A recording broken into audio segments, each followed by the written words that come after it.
Concussion is a form of mild traumatic brain injury that happens anytime there's a blow to the head or a blow that transmits force up to the head. And how frequent are they?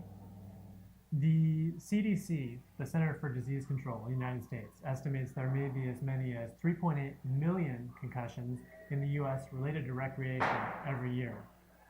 But the true incidence isn't really known because it's estimated that 50% of concussions may not even be reported.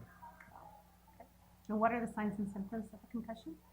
Some of the common signs and symptoms of a concussion could be someone who has a headache, which is the most common symptom of a concussion.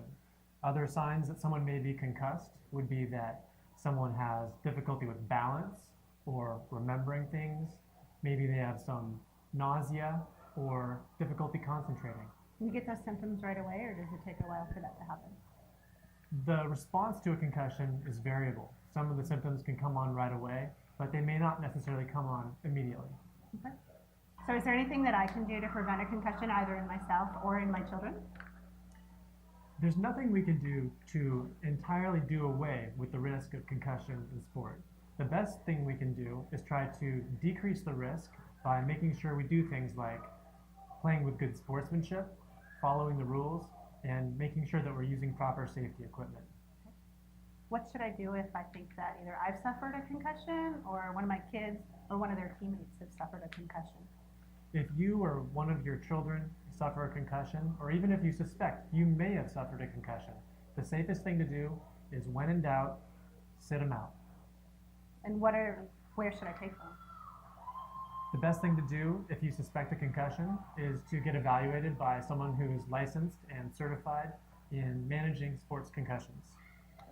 How do I know when I can go back to playing, or my kids can go back to playing football or soccer? Or... No one should return to play until they're cleared by somebody who is licensed and certified in the management of sports concussions. And that decision is often made by a multidisciplinary sports medicine team who will evaluate you on a number of factors, including your symptoms and your signs. They may test your balance, they may test your memory, and they may do this over a series of visits to chart your progress. There may initially be a period of what we call physical cognitive rest, basically resting your brain so it has a chance to heal.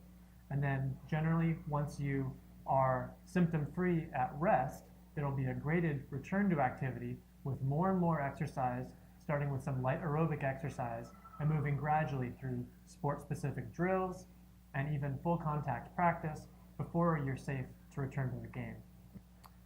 And if you go back too early? If you return to sport too early after a concussion, there's a risk that the injury may not heal as quickly, and there's also a low risk of a highly catastrophic injury in youth athletes if you return while your brain is still concussed.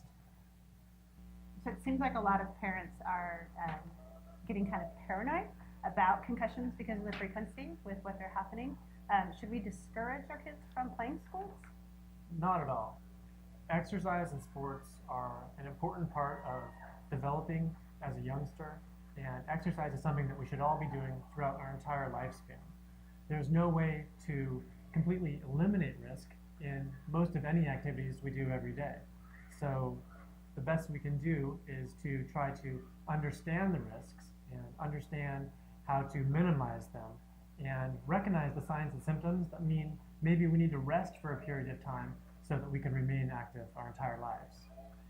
You actually have to hit your head or get knocked out in order to suffer a concussion? This is a common misconception about concussion. In fact, you don't have to even hit your head to get a concussion. The brain sits in the cerebral spinal fluid within the skull, and anytime you hit the head, there's a chance that that brain may be injured inside the skull. However, even if you hit another part of your body and that force transmits up to your brain, there's a chance the brain could be injured that way as well. So Dr. Brand, is there any time when somebody should seek immediate medical attention if they've suffered a concussion or think they've suffered a concussion? An athlete should seek immediate medical attention if there's certain signs or symptoms, such as if one pupil is larger than the other, if they have repeated vomiting or weakness, numbness, lack of coordination, or loss of consciousness.